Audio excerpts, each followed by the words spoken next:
Chemistry of Love, Bound by Obsession. Min, a brilliant biochemistry researcher at a prestigious university, dedicated herself to the world of number, equation, and chemical. She had never known love and could not understand why people praised it as the color of life. But one day, the simplicity of her black and white world shifted when she met Pete. Pete was the hottest guy in the sports science faculty, with strong physique and warm personality that made him the center of attention on campus. The first time we locked eyes with him were when she almost tripped in front of the library. Whoa! Careful there. Are you okay? Oh, yes. I am fine. Thank you. As Pete walked away, Min watched him, her heart pounding. That single gaze stirred something in Min she never felt before. Her heart raced like a reaction between acid and base, generating the burst of bubble. She experienced sensation she couldn't explain. Min thinks that, what was the feeling? Heart racing, palms sweating? It feels like 100 butterflies are flying my stomach. What is it? Min wondered. And when a scientist encounters a question, they seek answer. Min then began an experiment to solve this mystery. She studied hormones like adrenaline, dopamine, and oxytocin, and tracked her heart rate, perspiration, and body temperature every time she saw Pete. Eventually, she concluded this feeling. Oh, it's love. But why I fell in love with him? However, even after uncovering this truth, Min could not understand why she was so drawn to Pete. What began as a scientific experiment turned into a secret observation. She watched him, keep track of his daily routine, and tried to align her schedule with him. Her initial curiosity grew into an overwhelming fascination, a feeling she could no longer control. In the afternoon at basketball club, John, catch the ball! Yeah, I got it, Pete! Oh my, Pete, you're so cool, I love you! Min bumbling with herself. Oh, when Pete playing basketball, his red boxer covered with sweat from running. How cute! Finally, Min drawn on Pete. Min was a chemist. With her expertise, she could create anything. Min decided she would not wait for fate and began concocting a love potion, designed with carefully selected chemicals that could affect the nervous system linked to love and attraction. Min talking to herself. So, adrenaline spike, dopamine fluctuation, increased heart rate. If love is nothing more than a series of chemical reactions, then maybe I can control it. She flipped to a page on her notebook, her eyes glinting with determination.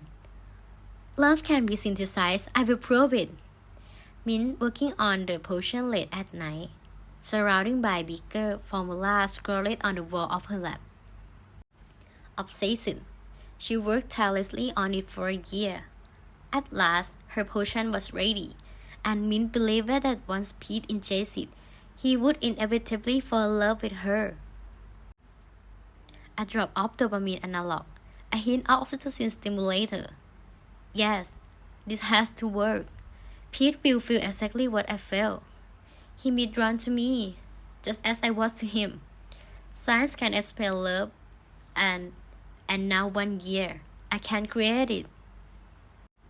Min devised a plan for Pete to receive the potion. Secretly, she poured it into his favorite drink, placed it in his locker, and added a note, I bought this for you, Pete. At basketball club. He will drink it for sure. 2 hours later. Pete, a girl just bought you a drink, man. Who is it this time? Is it Nina? Nah, no name on it this time. Probably someone new. Man, I'm so jealous of you. Well, that's what happened when you're this popular. Hand it over, I drink it myself. Before long, the potion took effect. 2 days later. Oh, what's your name? I I fell in love with you at first sight. Min gave a sly smile. My name is Min. Pete began approaching Min, talking to her, smiling at her as if she were the only person who mattered with him. Min felt an overwhelming joy. This was as though her lifelong wish had come true. But soon, she began noticing a frightening change in Pete. Min, I can't stop thinking about you. I feel like I can't breathe without you. Min's eye widened, realizing her potion worked even better than she expected. Pete, you really mean that? He's not. His eye never leaving her. Min thinking to herself, it's real. He finally mine. But why do I feel this strange heaviness? Pete started following Min everywhere, watching her all the time, refusing to give her any personal space. He began invading every place she went, whether it was the lab or even her dorm. Min felt uneasy and tried to distance herself, but the more she tried to escape, the more persistently Pete followed. Pete followed Min to her dorm, waiting outside for an hour. Pete, don't you think you're overdoing it? I need some space. Space? But Min, I just want to be near you. Isn't that what you want to?